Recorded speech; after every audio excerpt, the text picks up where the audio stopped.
Donc, alors, la UDEC, c'est intéressant.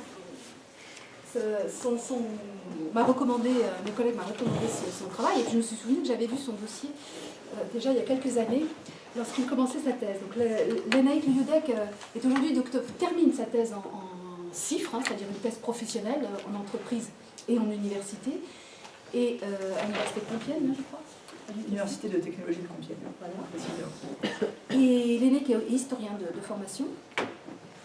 Sa thèse est en sciences de l'information et de la communication, et il effectue donc son travail dans une entreprise qui est actuellement implantée en Auvergne, qui s'appelle Perfect Memory, et qui fait du développement et de la recherche sur des pratiques de connaissances. Il y a plusieurs cordes à l'arc de l'entreprise, je peux le présenter tout à l'heure.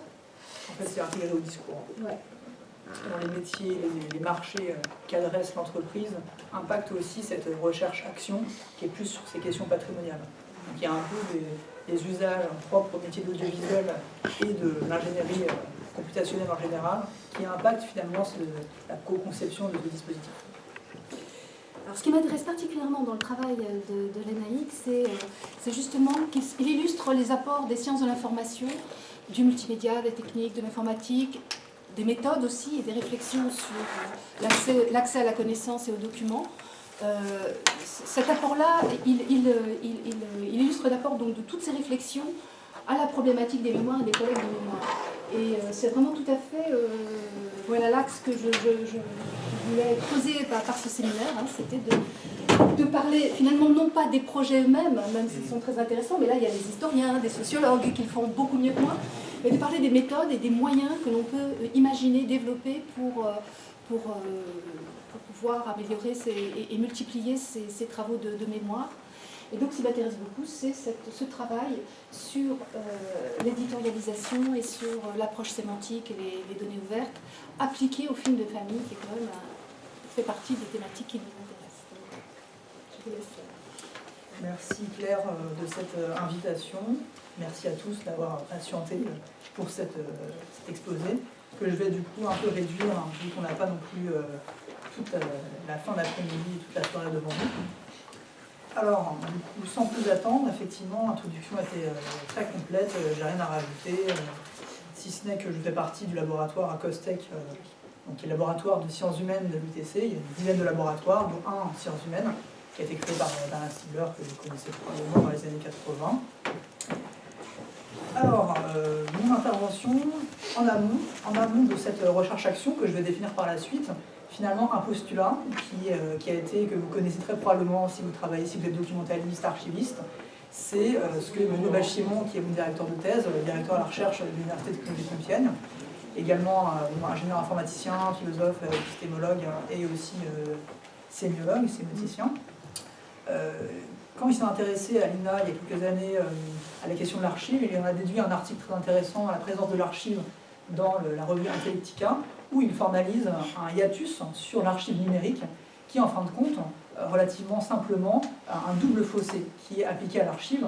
D'abord, cette fameuse obsolescence technique, avec le temps, la nécessaire migration des formats. Donc l'archive doit évoluer dans sa matérialité, tandis que également l'environnement technique doit être préservé. Si on préserve des cassettes vidéo, mais pas les magnétoscopes associés, on ne pourra jamais, bien sûr, reconsommer, revisionner le patrimoine, en tout cas les vidéos, mais en particulier le patrimoine audiovisuel. Alors d'abord, d'un côté, l'obsolescence technique, le fossé d'obsolescence, qui est une thématique très intéressante, mais que j'applique pas, que je ne mobilise pas ici. Je m'intéresse de l'autre côté au fossé qu'on appelle l'intelligibilité, qui est ici, on a une petite citation de cet article-là. Le fossé d'intelligibilité, c'est tout simplement le constat qu'avec le temps, le film, donc l'objet de mémoire, se décontextualise s'il n'y a pas la médiation culturelle associée. Si les personnes ne sont pas là pour témoigner ah oui, c'est telle personne, le film a été tourné à telle époque, avec telle personne, il y a telle représentation, s'il n'y a pas cette médiation culturelle associée à l'archive, eh bien le film se décontextualise. Donc ici, il prend l'exemple en paléographie, Mais moi, je mobilise cet exemple-là dans le cadre patrimonial familial. S'il n'y a pas les grands-parents, les parents, les personnes qui possèdent cette mémoire familiale, s'il n'y a pas cette transmission d'une génération à l'autre, eh bien les films de famille se décontextualisent et de fait perdent leur lisibilité culturelle. Alors, en amont, je vais passer rapidement, mais j'ai choisi de vous montrer un photogramme issu d'un film du fonds privé de l'ECPAD, qui est un des 4 fonds que j'adresse, qui met en fait à l'image le pont transbordeur de Nantes. Et donc cet exemple-là est assez intéressant pour mon expérience personnelle, non pas que parce que le fait que je suis nantais, mais bien par le fait que ce bâtiment, cette construction métallique, n'existe plus de nos jours. En fait, elle a été construite en 1908 et détruite en 1958. Or, le film date de 1940-42, c'est un film réalisé par un soldat allemand pendant l'occupation. Donc, en visionnant ce film-là, à l'ECPAD, au Fort d'Ivry, je me suis dit, c'est très intéressant parce que si je n'avais pas eu de bagage historique, je n'aurais jamais compris, je n'aurais jamais identifié ce film comme ayant été tourné à Nantes. Parce que justement, je n'aurais pas fait l'assimilation entre un pont transborder et cette ville de Nantes que j'ai, dans laquelle je suis né. Donc finalement, ce que j'essaie de montrer avec cet exemple-là, c'est que le référentiel contemporain ne suffit plus pour interpréter le film. Il faut également la connaissance historique qui provient en fin de compte des générations précédentes. Alors, un mot sur le contexte CIFRE. D'ailleurs, CIFRE, peut-être que si vous ne savez pas ce que c'est une convention industrielle de formation par la recherche. C'est tout simplement des partenariats entre des entreprises, des institutions de recherche ou professionnelles, privées, et des laboratoires de recherche qui sont financés par l'État. Donc l'État finance un laboratoire de recherche et une entreprise dans le cadre d'un projet spécifique pour essayer de faire des liens entre une entreprise et du coup un laboratoire de recherche. Donc il faut bien comprendre que 95% des thèses CIFRE, il y en a à peu près 1500 de nouvelles par an. Donc 95% de ces thèses sont des thèses en sciences de la nature, et donc les thèses en sciences humaines et sociales, c'est 5%. Donc je suis assez reconnaissant de la part de l'MRT, et notamment Claire, pour avoir audité mon dossier, que je viens d'apprendre, pour avoir justement laissé la place à des projets un peu différents de ce qui se passe en règle générale dans l'environnement CIFRE, donc des projets à haute valeur ajoutée, techniques, à forte valeur technologique. Ici, il y a une valeur technologique, vous allez voir, mais il y a une forte empreinte sciences humaines et sociales, et en particulier l'empreinte sémiotique. Alors, je vous ai parlé du hiatus, du fossé, des doubles fossés sur l'archive. Derrière ce constat-là, il y a un constat économique. Donc des acteurs privés économiques se positionnent sur ce que j'appelle, ce qu'on peut appeler, avec des guillemets, j'aurais pu en rajouter, l'économie de la mémoire familiale. C'est-à-dire finalement, trivialement, faire de l'argent sur la mémoire des particuliers. Donc, c'est pas forcément ce que je fais à Perfect-Memory, en tout cas pas moi, mais il y a bien cette volonté d'aller fournir des outils pour aider les particuliers à du coup la construction de leur mémoire familiale. Je parle plutôt d'accompagnement à la médiation de la mémoire familiale. Donc ça veut dire qu'on va voir à l'issue de l'exposé le dispositif que je co-construis, l'architecte famille. Le nom d'ailleurs est très intéressant, pourra être expliqué. Ce dispositif a vocation d'aller accompagner, on met dans la main des familles, donc des différentes générations, un outil d'annotation de vidéo pour qu'ils puissent se réapproprier en fin de compte leur patrimoine, par la documentation de leur patrimoine, par l'ajout d'informations et le rapatriement de données. Il y a bien l'idée d'aller accompagner ces personnes. Alors, concrètement, l'architecte famille, l'application web famille, c'est tout simplement un outil hybride qui fait le lien entre les médias asset management, donc les outils à destination des professionnels des médias, dans les chaînes de télévision, dans les radios, dans tout type, dans les industries culturelles en général. Il y a des médias asset management, donc des outils qui permettent de gérer les contenus audiovisuels. Donc c'est utiliser à la fois ce bagage-là technique, technologique de l'audiovisuel, et également de l'appliquer dans un cadre familial où ici il y a une tension avec les réseaux sociaux. Le cadre familial, c'est tout simplement la médiation familiale passe par des photographies, passe par des films qui sont véhiculés notamment sur les réseaux sociaux. Donc ici, l'objectif de ce service-là est de faire le lien entre un coffre-fort numérique à valeur probante et un réseau social qui serait dans le cadre familial. Donc on a un peu un objet hybride qui n'a pas d'équivalent à la fois sur le marché européen et américain. Donc c'est ce cadre-là, à la fois que je reconstruis dans le cadre de la CIFRE, vous allez voir par la suite ce que j'apporte au projet, et donc je le reconstruis, mais également je l'interroge, car il y a des tenants et aboutissants très intéressants à étudier. Alors, en 2 mots, finalement, à quoi je sers dans l'entreprise? On a une dizaine de personnes, il n'y a que des ingénieurs, informaticiens ou des designers, et moi j'arrive avec un bagage, je suis historien du patrimoine de formation, je fais une thèse en sciences de la formation communication, donc il y a un vrai décalage de bagage par rapport à cet environnement à forte compétence et à forte tension technologique. Donc finalement, moi je fais le lien entre le laboratoire de recherche en sciences humaines et une équipe de développeurs de R&D. Donc mon rôle, je pourrais reprendre la fiche de poste et la décrire, mais ce n'est pas forcément important ici. Je sers à relativement simplement à provoquer, déjà à conceptualiser ce que l'entreprise développe, donc bien comprendre ce rapport au passé et bien comprendre ces discours de la mémoire qui sont réalisés dans le cadre familial pour pouvoir enrichir, pour pouvoir améliorer et rendre bien sûr plus pertinent un dispositif dédié à la médiation de la mémoire. Donc là, on a ici un chercheur en sciences humaines qui est mobilisé pour aller dépasser l'état de l'art dans ce cadre ici métier, qui est en fin de compte des applications d'annotation traditionnelles, qui existent par ailleurs. Avec derrière également cette acceptabilité sociale du dispositif.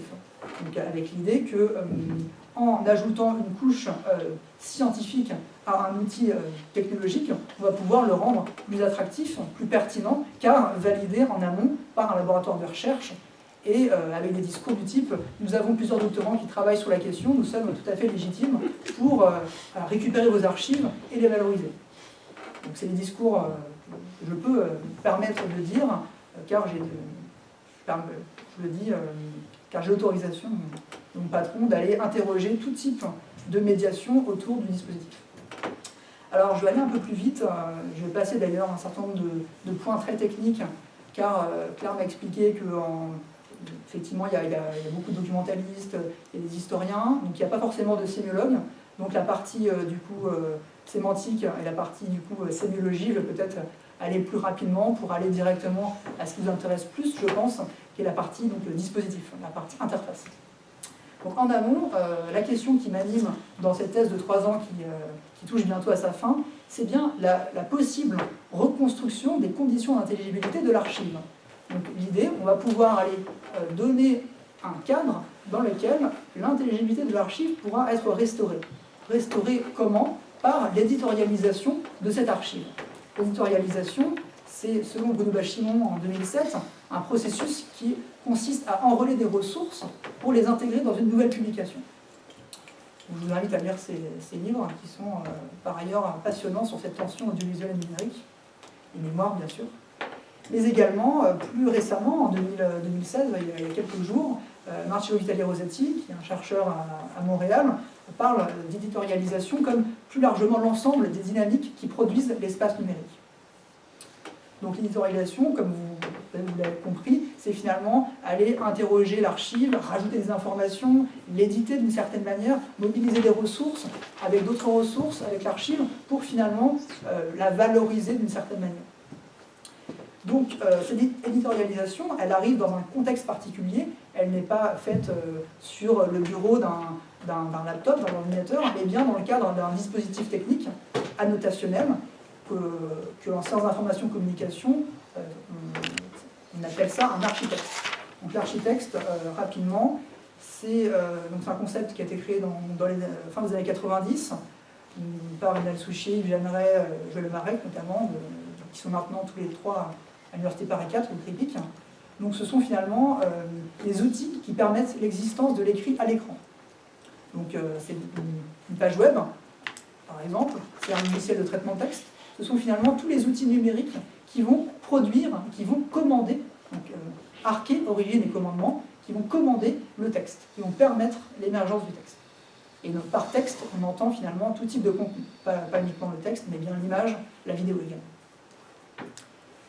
Alors, cette éditorialisation, dans le cadre d'un architexte, finalement, elle serait bien sûr intéressante, mais ici, dans le cadre qui nous intéresse ici, elle est d'autant plus intéressante car elle s'intéresse à ce que j'appelle la médiation de la mémoire familiale. Donc cet architexte, il est destiné à aller fournir un cadre propice pour la notation, pour le commentaire, et derrière la circulation, cette fameuse trivialité qu'appelle Yves Jeanneret, de la mémoire familiale. On pourra d'ailleurs revenir dans la question sur finalement cette définition de la mémoire familiale qui est un petit peu tangible. On va pouvoir, on ne sait pas vraiment quelle était. Ensuite, également assez rapidement, je vais essayer de ne pas trop déborder sur mon temps, l'approche qui, pendant 3 ans, j'ai fait plusieurs choses. D'abord, pendant 2 ans, j'ai étudié un corpus de Homme Louise pour essayer d'interroger ce rapport au passé, interroger finalement les éléments de sens qui émergent du visionnage d'un film de famille lambda, pas forcément le film de famille de notre famille, mais bien tous les films de famille. J'ai essayé de déduire, d'extraire parmi ce corpus-là, tout un tas d'éléments, des effets de sens qui peuvent devenir des marqueurs de mémoire. Et ensuite, ces marqueurs de mémoire, je vais essayer de vous définir par la suite ce que j'entends par marqueurs de mémoire, eh bien, ces effets de sens, ces marqueurs, l'idée ensuite est de les agréger dans des catégories pour voir comment, est-ce qu'il existe déjà des catégories, et voir comment ces marqueurs vont pouvoir aller enrichir donc la ligne éditoriale, la ligne techno-éditoriale du dispositif que je co-construis, que du coup j'améliore dans le cadre de Massif. Alors, comment ça marche? D'abord le corpus, assez rapidement, j'en ai parlé, j'ai étudié 4 fonds, une vingtaine de films, j'aurais pu en étudier un peu plus, avec un peu plus de temps, peut-être que dans cette dernière année je vais essayer d'arriver jusqu'à une trentaine. 4 fonds issus de la Cinémathèque de Bretagne, qui est bien sûr l'archive principale, en tout cas en France, sur la question du film de famille. Depuis 40 ans, ils collectent les films de famille, les films amateurs et les films de famille dans le cadre breton. Le CPAD, les archives de la Défense, qui ont un fonds assez intéressant, car notamment inédit, très peu de personnes ont pu avoir accès, et énormément de problèmes de droit sur la question de la communication des archives audiovisuelles privées, donc de soldats qui ont décidé de verser par la suite, lors de leur retraite, leurs films mi-famille, mi-amateur à l'ECPAD. Également, le Forum des images a plusieurs fonds, de fonds privés, de fonds de particuliers. Et enfin, le projet relativement intéressant, Mémoire partagée, de l'INA, qui date il y a quelques années. Et notamment pour sa partie Gironde. Bon, alors, je vais passer assez rapidement, mais déjà, ces 4 institutions ont une politique patrimoniale assez différente. Entre le CPAD, qui ne communique absolument pas sur leur archive, et qui même empêche toute sortie de leur archive, ou alors ils veulent énormément monétiser, donc il y a toute une problématique de valorisation de leurs fonds, à l'opposé avec la Cinémathèque de Bretagne, qui au contraire veulent améliorer, valoriser le plus possible leur archive, donc en mettant à disposition de n'importe quelle personne qui s'intéresse au patrimoine breton, tous les fonds, toutes les archives qu'ils ont en leur possession. Il n'y a pas du tout cette problématique de droit, mais derrière, il y a très peu de films accès en ligne. De l'autre côté, Mémoire partagée met tout en ligne, mais ne documente absolument pas leurs films. Donc il y a une vraie problématique du coup ici d'intelligibilité, de lisibilité culturelle de leur archive. 3 lignes de métadonnées associées à un film de 15 minutes, c'est relativement peu pour comprendre de quoi il s'agit. De l'autre côté, à la Cinémathèque de Bretagne, on arrive à des films avec 15 pages sur un film de 10 minutes, ce qui pose de l'autre côté une problématique d'interprétation. Donc voilà, les films datent entre les années 40 et les années 80, une vingtaine de films. Ça m'a donné finalement 100 pages d'études sémiotiques, analyse plan par plan, que j'avais prévu de vous en montrer un extrait, mais on va voir si j'ai du temps. Derrière ce corpus-là, mon idée, avec Bruno Bachimon, était de proposer ce que j'appelle, le terme essai est important, pour justement ne pas avoir une prétention comme Roland Barthes ou Eco, d'aller faire une sémiologie des images, et plutôt aller essayer de voir si on ne peut pas faire une sémiologie des marqueurs de mémoire. Donc dans le cadre d'un corpus, aller essayer d'en déduire des éléments de généricité quant à la mémoire, en tout cas ici dans le cadre, dans l'espace de communication, selon Roger Audin, qui est le cadre familial. Aller déduire dans ce cadre familial s'il n'y a pas des éléments de généricité quant à la médiation de la mémoire. Alors ma démarche interprétative, je l'ai construite avec plusieurs auteurs. Elle se base sur la sémantique différentielle du linguiste François Rastier, qui s'intéresse à la question des corpus du coup, littéraires, mais qui derrière a progressivement, dans les années 90 et 2000, élargi son prisme dans le cadre de ce qu'il appelle des sciences de la culture pour aller essayer d'appliquer sa méthodologie interprétative dans le cadre de films, dans le cadre d'images, d'affiches et de corpus plus généraux. Également, Roland Barthes m'a beaucoup, le texte de Roland Barthes m'a beaucoup aidé, notamment la Chambre claire, sur ces questions-là. Donc, il s'intéresse à la photographie, mais dans un cadre précis, finalement, un photogramme issu d'un film est une photographie. Donc on va pouvoir, j'ai essayé de voir s'il n'y a pas des compatibilités dans les résultats de Roland Barthes avec moi, mon approche, si je pouvais mobiliser des concepts comme le punctum, par exemple.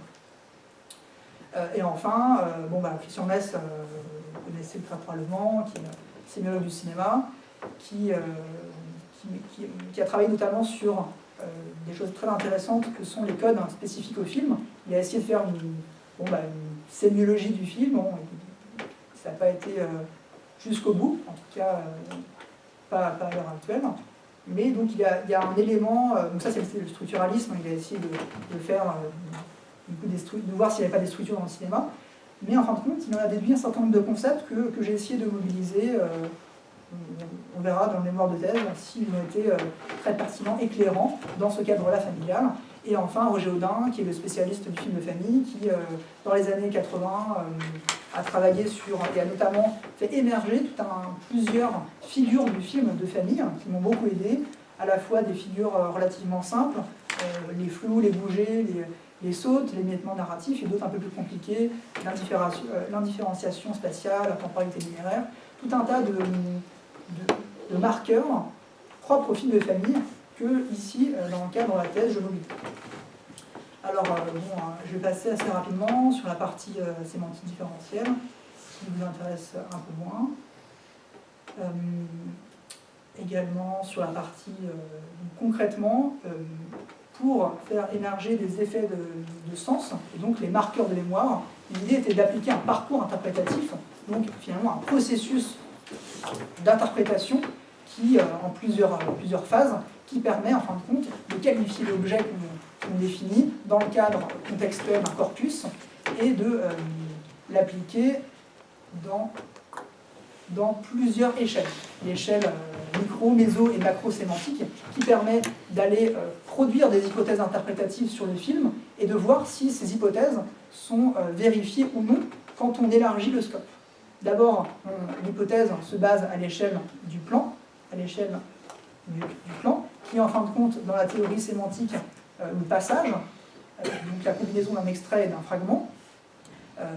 Ma théorie était d'appliquer ce concept du passage dans le cadre audiovisuel, donc à l'échelle du plan, donc proposer une hypothèse interprétative donc à l'échelle du plan du film, donc plan qui, pour certains, sont d'1 seconde, d'autres vont jusqu'à 30 secondes, 40 secondes, et de mettre en collaboration ce plan-là, cette hypothèse, avec les plans qui suivent et qui précèdent donc le passage étudié, donc voir si du coup l'hypothèse est vérifiée, puis après élargir l'hypothèse dans le cadre macro qui en fin de compte le film dans son intégralité avec les métadonnées associées. Donc c'est un processus du plus petit au plus grand qui permet d'élargir le scope interprétatif. Alors, j'avais prévu de vous montrer un film.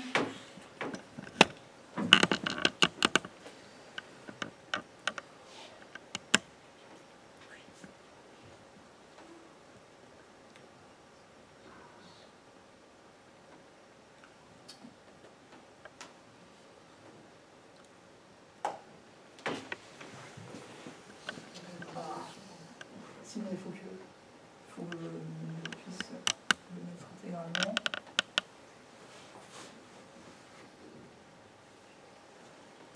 Je sais comment faire.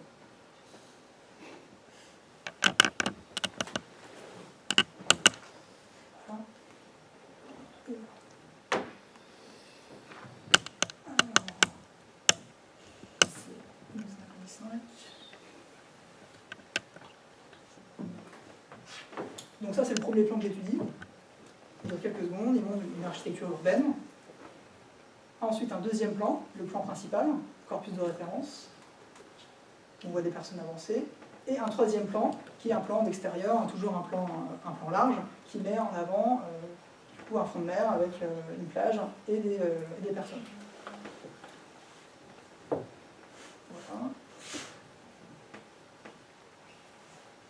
On va pas continuer un petit peu, mais vous avez compris la thématique. Pas vraiment. Je vais vous expliquer. Alors, de ces trois plans-là, j'en déduis une analyse plan par plan. Donc, finalement, je fais le recueil de ce qui se passe, de tous les éléments significatifs dans le plan. Et derrière j'en produis une interprétation.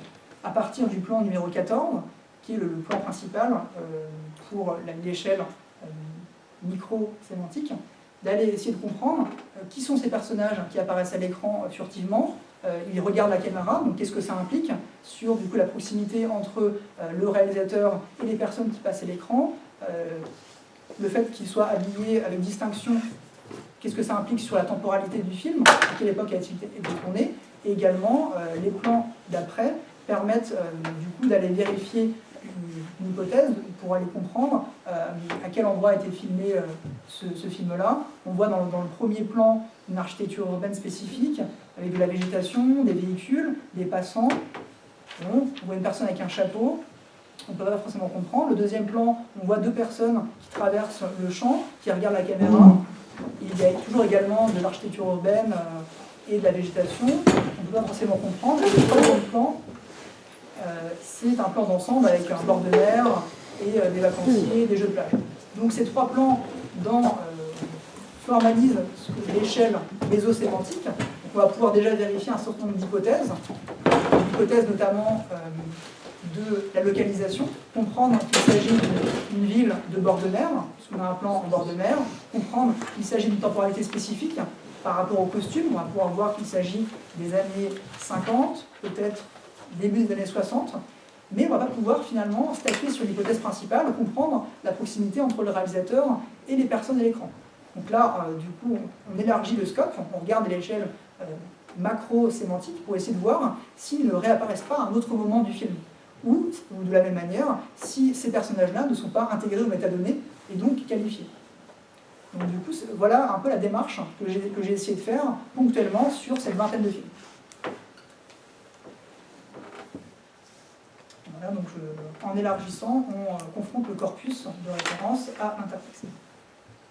Alors, derrière ces films-là, l'objectif est d'en déduire, donc j'en ai déduit un certain nombre de marqueurs spécifiques, un certain nombre, que j'ai réunis, que j'ai agrégés dans deux catégories non exhaustives.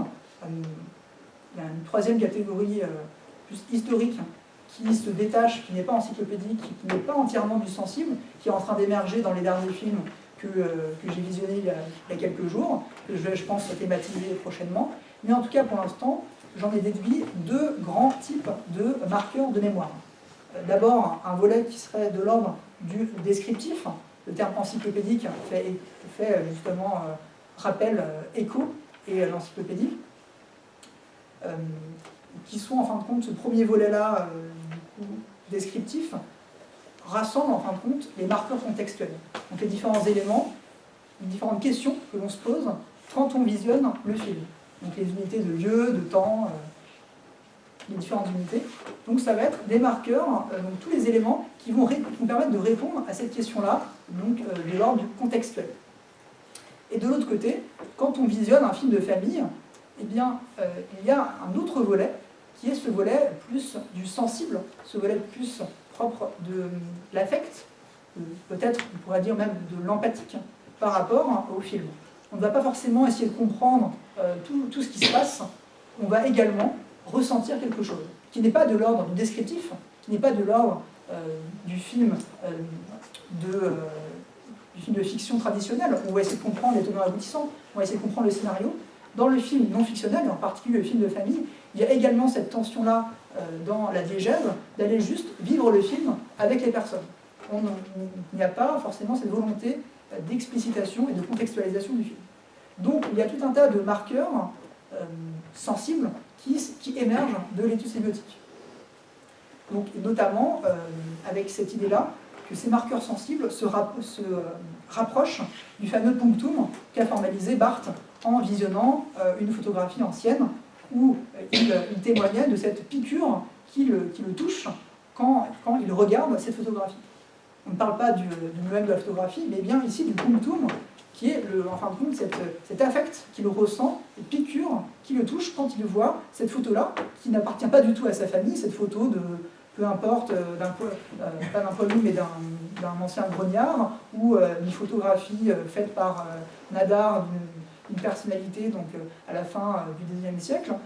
Il n'a aucun lien du coup familial avec cette personne-là, pourtant il ressent de l'affect. Donc c'est un marqueur, ici, sensible, qu'on peut faire émerger. Alors, j'en ai parlé de l'encyclopédie, donc on va pouvoir avancer. Là pour l'instant on a fait l'étude sémiotique. Maintenant le lien, la deuxième partie, le deuxième volet expérimental, c'est d'aller proposer des recommandations éditoriales et ergonomiques au dispositif famille qui est en fait édité par une entreprise Perfect Memory. Donc de ces catégories de marqueurs, l'idée est d'aller produire des recommandations. Donc d'aller instrumenter l'archive avec ces catégories de marqueurs. Donc dans un premier temps, je vais revenir par la suite, gérer la partie descriptive, le volet encyclopédique, ça va se faire, mon hypothèse, en tout cas l'hypothèse qu'on a formalisée, et la gestion du volet descriptif par l'éditorialisation de l'archive. Donc, les marqueurs de mémoire dits descriptifs vont être gérés par des fonctionnalités de description, donc des fonctionnalités de description riches de l'archive, donc de l'éditorialisation de l'archive. Et le deuxième aspect, comment gérer les marqueurs sensibles, eh bien là, ce n'est pas par la description, en tout cas pas uniquement par la description. L'affect ne se décrit pas entièrement. On peut passer effectivement par la description, par contre, l'objectif est de trouver peut-être une autre méthode de gestion de l'affect. Et ici, une hypothèse également qu'on a formalisée, c'est bien d'aller gérer l'affect par l'expérience utilisateur, par le design et plus largement l'expérience utilisateur du dispositif. Donc notamment en construisant des modèles narratifs propres à chaque marqueur de mémoire sensible va pouvoir potentiellement produire un nouveau schéma narratif. Et de la même manière, les schémas narratifs sont combinés avec ce qu'on appelle des signes passeurs. Donc les signes passeurs, en fait, ce sont les icônes, les boutons, les flèches de navigation et autres mots hypertextualisés qui donnent accès aux modalités du texte, selon Ijama. J'avais choisi une petite citation. Je vous invite à lire ce dossier pour la science, qui est un peu un condensé de ces questions-là d'écrit d'écran, pour ceux que ça intéresse. Alors, jusqu'ici, on a parlé c'était très théorique, mais là, je vais faire un petit exemple sur la partie sensible, avant d'aborder l'ancrage descriptif, qui est beaucoup plus développé dans mes recherches. Pour la partie sensible, l'exemple en UX design, en expérience utilisateur, c'est bien d'aller transcrire les marqueurs de mémoire dans des signes passeurs et des schémas narratifs. Donc, par exemple, d'aller appréhender dans le cadre de l'archive les regards caméra ou les bougers ou d'autres marqueurs de mémoire sensibles qui font écho à cette catégorie et de les transcrire dans des schémas narratifs. Donc, par exemple, pour le cadre du bouger, donc le moment, donc une figure de film de famille où la caméra d'un coup elle bouge, donc cet élément-là est symptomatique. est symptomatique du film de famille, car il casse l'effet fiction. Il n'y a pas de bouger du coup aléatoire dans un film de fiction, car c'est contraire à la grammaire audiovisuelle. C'est-à-dire que ça casse l'effet fiction. La personne qui visionne le film, corrigez-moi si je ne suis pas historien de l'audiovisuel au départ, je suis plutôt historien du patrimoine, mais si j'ai bien compris la grammaire audiovisuelle, c'est une règle qui est non pas interdite, mais qui place le film dans un autre cadre que le cinéma de fiction traditionnel. Il casse l'effet fiction et de fait, il se positionne dans un autre cadre, film expérimental ou fan footage ou d'autres cadres. Ici, dans le cadre du film de famille, le bouger est une figure. Donc c'est un élément symptomatique qui amène quelque chose, qui amène un discours de la mémoire. Par exemple, donc dans le visionnage, dans l'espace de communication de la mémoire familiale, ce fameux bouger, quand il va être visionné et de fait repéré par les personnes de la famille, il va amener à un commentaire, il va amener à une remarque, une anecdote. Donc, par exemple, pourquoi du coup la caméra a-t-elle bougé? Qu'est-ce qui s'est passé? Bon, on m'appelait derrière, il y a eu une bourrasque devant. Donc ce type d'élément, de marqueur sémiotique et symptomatique amène derrière un discours de la mémoire. Dans le cadre du dispositif, ce discours de la mémoire, il va falloir être capable de l'accueillir. Donc ici le schéma narratif, ça va être une pop-up qui va amener derrière à la possibilité d'aller commenter, par exemple, cette anecdote sur le film de famille. Vous voyez bien comment s'articule du coup une figure du film de famille, un élément symptomatique, avec derrière une fonctionnalité éditoriale, une pop-up, avec la possibilité d'aller du coup décrire, d'aller renseigner cette anecdote sur le film de famille. Donc anecdote qui sera du coup placée dans le dispositif dans le cadre d'une ligne de temps, vous allez voir par la suite. Alors concrètement, le dispositif, deuxième aspect, je vais parler rapidement car c'est encore un volet en conception de l'ancrage du coup sensible, mais il y a un deuxième aspect qui est l'ancrage descriptif. Les premiers marqueurs, les marqueurs traditionnels du coup, autour de la question du film, c'est bien comprendre quand se passe l'action, avec quelle personne, dans quel lieu, quels sont les éléments qui apparaissent à l'écran. Eh bien l'hypothèse, ici, dans le cas du film de famille, c'est d'aller mobiliser ce qu'on appelle les linked open data, c'est-à-dire les données liées et ouvertes sur le web, donc des données contextuelles qui sont ouvertes et donc en Creative Commons. Donc des données contextuelles, par exemple ici vous voyez assez peu, mais il s'agit de la notice de Freebase liée à la ville de Bayonne, donc qui comprend un certain nombre de données contextuelles, nombre d'habitants, description de la ville, tout un tas d'éléments, tout un tas de propriétés, donc des données structurées. Qu'on va pouvoir, l'idée est de mobiliser ces données contextuelles dans le dispositif, rapatrier cette notice-là dans le dispositif, du coup faire coexister dans la même interface.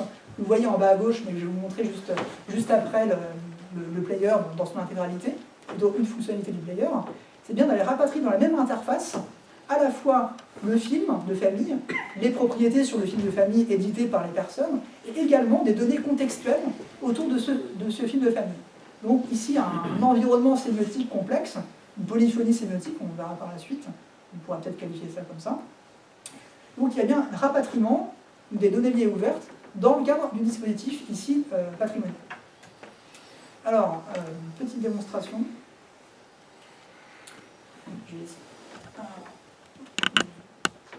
Bon, alors en fait le design il n'est pas tellement responsive, donc normalement c'est un peu mieux que ça. J'ai choisi ce film-là. Voilà. Alors. Bon, là il y a du son, mais bon, peu importe sur le son.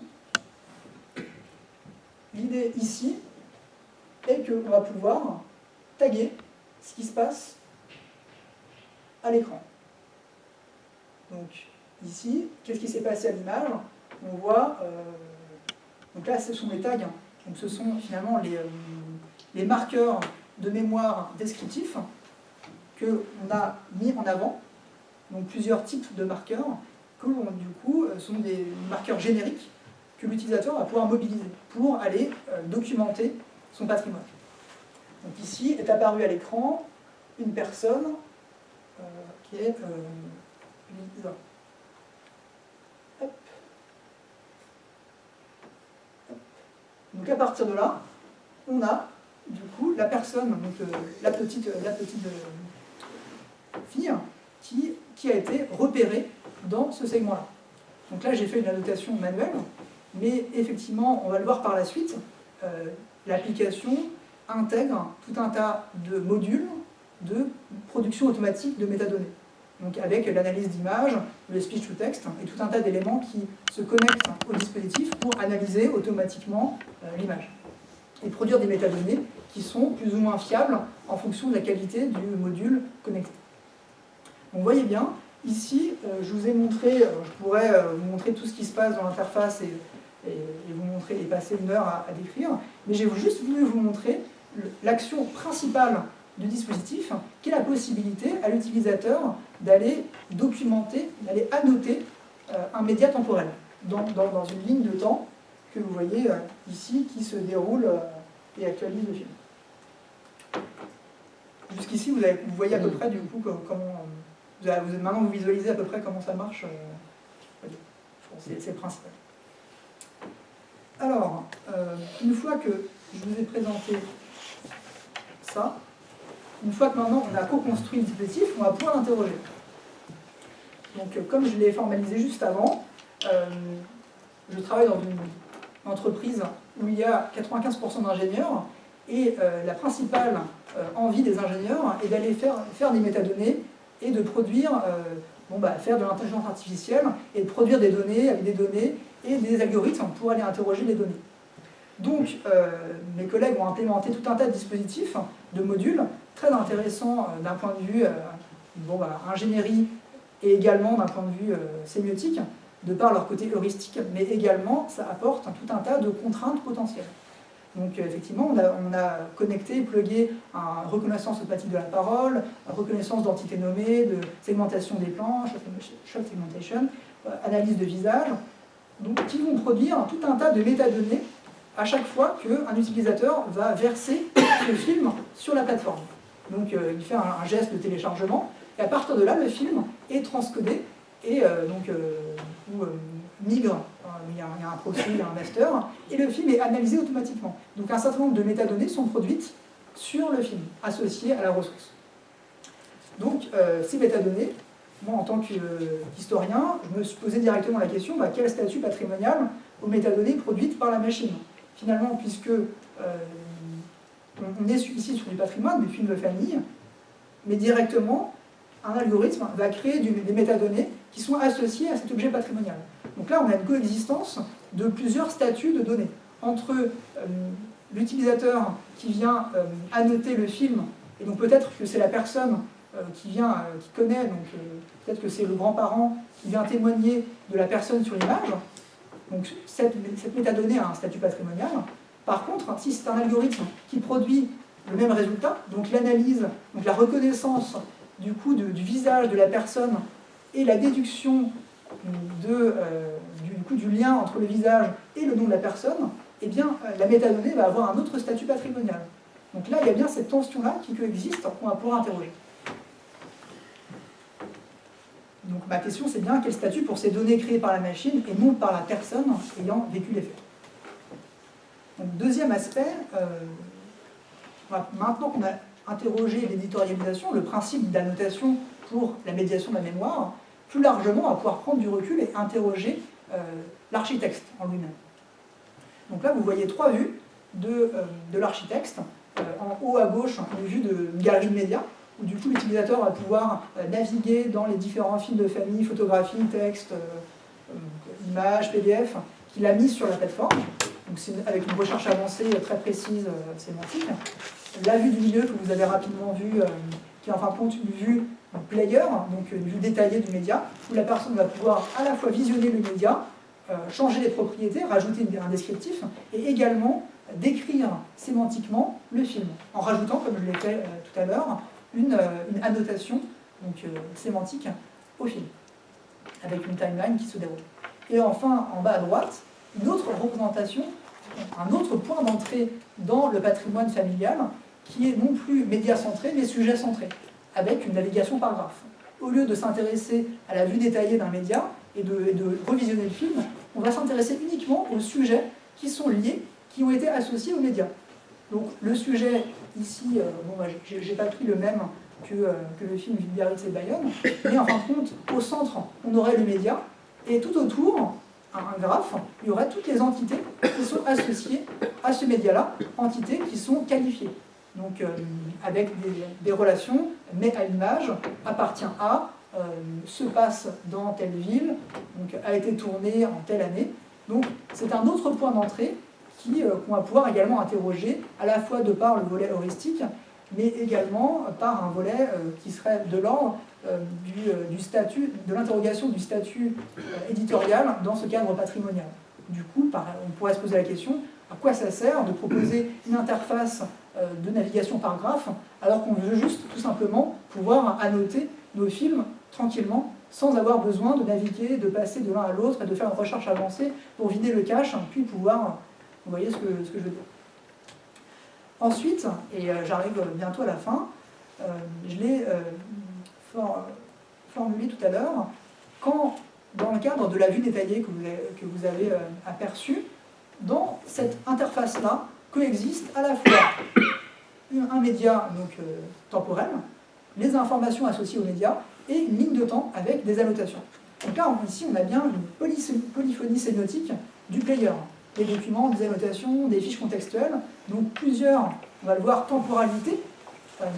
Un film des années 50 coexiste avec des annotations produites en 2015 par un humain, mais qui datent peut-être justement de l'époque des faits, qui sont véridiques, avec des informations contextuelles issues du linked open data, qui sont en 2016, qui sont datées de 2015-2016. Donc là, on a une coexistence historique, une polyphonie également historique. Là, on va pouvoir poser une autre question. Vous l'avez vu, le nom de l'entreprise s'appelle Perfect Memory, le dispositif s'appelle Famille, donc vous voyez bien la vocation de l'entreprise, qui est bien cette gestion de la mémoire familiale. Pourtant, en tant qu'apprenti sémioticien, je ne peux que remarquer une tension éditoriale entre mémoire et oubli dans le dispositif, et notamment ce que Milad Douayi appelle l'oubli de l'oubli, c'est-à-dire le principe que par ce paradigme de l'annotation, de l'éditorialisation infinie, en fin de compte, il y a l'oubli de cette dimension importante de la mémoire, qui est la nécessaire stratification, et de fait, la disparition d'un certain nombre d'informations. La mémoire se construit par l'oubli, et l'oubli est nécessaire pour la mémoire. Donc, dans le cadre du dispositif, ici, à l'instar du moment où on veut supprimer un tag, eh bien pour supprimer une annotation, il faut cliquer sur suppression d'information, confirmer la suppression, et à partir de là, l'annotation est plus visible sur l'interface, mais est encore dans la chaîne de traitement où potentiellement elle peut être encore rétractée. Donc il y a bien l'idée que c'est très facile d'aller documenter, d'aller rajouter des tags. Là j'ai choisi une voie, j'aurais pu choisir une voie encore plus rapide pour aller annoter le contenu. Par contre, quand il s'agit de supprimer, de stratifier, là c'est beaucoup plus dur. Donc il y a bien une tension entre mémoire et oubli. La traduction de Perfect Memory, c'est bien mémoire parfaite. Donc il y a bien cette idéologie un peu sous-jacente, avec la fameuse idée qu'on peut tout préserver, et que la mémoire, du coup, peut être infinie, avec notamment le web. Ici, donc dans l'imaginaire de l'entreprise, je l'ai vérifié, il y a bien ce rappel au mythe de Funès ou la mémoire de Borges. Également, toujours sur la vue détaillée, le player, le fameux concept de puissance du cadre de Annette Béguin-Verbruge, qui explique dans le cadre de l'édition, c'est plutôt la presse, l'édition, que dans une même vue, quand on fait cohabiter plusieurs espaces, donc un schéma avec un texte, avec un carré, eh bien, l'utilisateur, donc la personne, le lecteur, dans le cadre du coup, de l'édition, va essayer en tout cas, va intuitivement essayer de créer du lien entre les différents espaces sémiotiques. Donc ici, c'est la même chose. En faisant cohabiter une vidéo avec des informations contextuelles du web des données et des informations patrimoniales de propriété, eh bien, l'utilisateur va essayer de créer du lien entre ces trois aspects. Lien qui, potentiellement, est artificiel. En tout cas, il est conditionné par la plateforme. Donc la plateforme, finalement, conditionne d'une certaine manière un usage de la mémoire, on va le voir par la suite dans la conclusion. Et là, on arrive à la conclusion. Alors, finalement, ce que j'ai essayé de vous montrer, les questions qui s'ouvrent derrière cette co-construction sont très nombreuses. Là, je vais vous résumer quelques-unes. On a déjà parlé du régime d'historicité entre les différentes informations, les informations anciennes, donc les films anciens, les informations qui sont issues patrimoniales, qui sont issues d'une médiation culturelle, et d'autres informations qui sont purement contextuelles ou produites automatiquement par des algorithmes qui ont une autre notion de patrimoine et une autre historicité. Alors en fin de compte, d'abord la première question, la question de la redocumentation. L'objectif ici, dans un dispositif de valorisation patrimoniale, était bien d'aller redocumentariser, donc enrichir le document qui est l'archive patrimoniale. Et bien en fin de compte, derrière cette volonté d'enrichissement de l'archive, en fin de compte, on ne redocumentarise pas, on dédocumentarise. Tout simplement par le fait qu'en versant sur la plateforme, en téléchargeant l'archive qui passe d'un document .avi ou un document .mkv sur votre bureau à la plateforme, eh bien, l'archive perd sa structure documentaire. Donc, on ne parle plus de documents, on parle de ressources. Donc, ressources auxquelles, après enrichissement, sont associées tout un tas d'annotations. Donc, il n'y a plus un document matériel, donc le numérique est une forme de matérialité, il n'y a plus un document numérique, mais bien une ressource auquel sont associées des entités sémantiques. Donc là, on n'est plus du tout dans cette traditionnelle matérialité associée à l'archive. Donc en voulant redocumentariser, finalement, on dédocumentarise d'abord, et le seul moyen d'aller redocumentariser l'archive, ça serait d'extraire l'archive patrimoniale du dispositif, donc la rematérialiser d'une certaine manière, par exemple en l'éditant en DVD ou en proposant une version finie de l'éditorialisation de l'archive. Version finie, donc externalisable, qu'on peut enlever de la plateforme, mais par contre, qui serait totalement coupée de tous ces enrichissements successifs. Donc, d'une certaine manière, en voulant rematérialiser l'archive patrimoniale, eh bien, on la coupe de ce qui fait sa valeur ajoutée dans le cadre de la plateforme, c'est-à-dire la possibilité d'aller mieux comprendre l'archive par des notices contextuelles, la possibilité d'annotation collaborative. Donc en voulant redocumentariser, restructurer l'archive, eh bien, on ne peut que la laisser totalement immatérielle, en fin de compte. Enfin, les questions traditionnelles, je vais finir presque là-dessus, la question de la prescription du dispositif. Vous l'avez vu, le dispositif est co-construit par des ingénieurs et un historien sémiologue. Finalement, le cahier des charges qui est lié au dispositif eh bien, est pensé pour conditionner l'usage. Finalement, le designer, et mes entretiens avec mes collègues sont criants de vérité. Je leur demande, mais comment tu as construit ce tel bouton? Comment tu as pensé telle expérience utilisateur? Eh bien, ils me disent, bah, moi j'aurais fait ça, je trouvais ça cool, je trouvais que cette fonctionnalité était intéressante. Mais du coup, en formalisant, ergonomiquement parlant, ce postulat, eh bien, la personne ne peut pas s'extraire de son encyclopédie, selon ECHO. Donc, elle construit un dispositif avec son propre bagage technique et culturel. Donc, derrière, elle ne peut pas être représentative. Non seulement elle ne peut pas être représentative d'un usage grand public, mais en plus, il fait abstraction de cette compréhension qu'il va falloir vulgariser, qu'il va falloir adapter le dispositif auprès du grand public si le dispositif veut avoir un vrai impact économique et social. Donc il y a bien cette tension-là sur la méconnaissance de la dimension prescriptive du dispositif, et de la même manière, de l'autre côté, à peu près aucune place est laissée au potentiel détournement du dispositif. Donc vous l'avez vu et vous l'expérimentez chaque jour, je pense, en utilisant des applications smartphone. Auparavant, dans les applications web, on pouvait fermer des fenêtres, on pouvait rajouter, on pouvait avoir du multitasking, on pouvait avoir du multiscreen. Dans les applications smartphone, il y a un bouton pour faire marche arrière, des fois il n'y en a pas, et chaque action est de plus en plus limitée.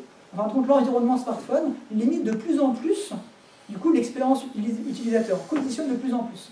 Donc, non seulement on n'est pas conscient de la dimension prescriptive, mais en plus, on ne laisse pas du tout la place pour les traditionnels détournements, le fameux braconnage culturel qu'avait formalisé Michel de Certeau. Bon, je vais quand même finir sur une note plutôt positive. Après avoir un peu détruit le dispositif, finalement, également, vous l'avez vu, je pense, quand vous avez vu la navigation par graphe, donc je ne l'ai pas montré en direct, mais j'aurais pu tout à fait, il y a bien un volet heuristique derrière ce dispositif. Ce dispositif dépasse, en tout cas, l'usage traditionnel qu'on avait pensé, qui est tout simplement la médiation de la mémoire familiale, mais bien apporte quelque chose de plus, qui est peut-être tout simplement la découverte. En taguant une ressource, on obtient une notice d'une link open data, donc on va lire la notice, on va aller voir d'autres choses, on va s'informer. Donc il y a bien ce potentiel heuristique du dispositif. Et enfin, pour conclure, ici, pour conclure sur la médiation de la mémoire familiale, on pourrait conclure en disant ce dispositif est un peu régalien, vous produisez un outil qui conditionne les rapports à la mémoire, donc qui va conditionner l'émergence et en tout cas les possibilités d'une mémoire collective ou d'une mémoire familiale. De quel droit comment ça se fait que vous proposez un dispositif aussi contraignant?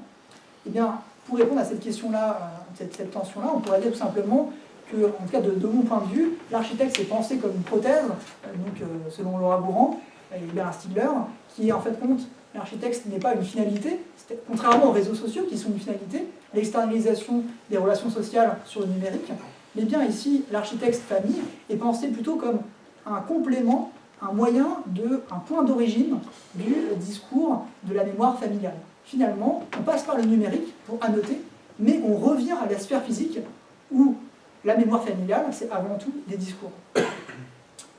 Voilà, merci beaucoup. Je finis là-dessus.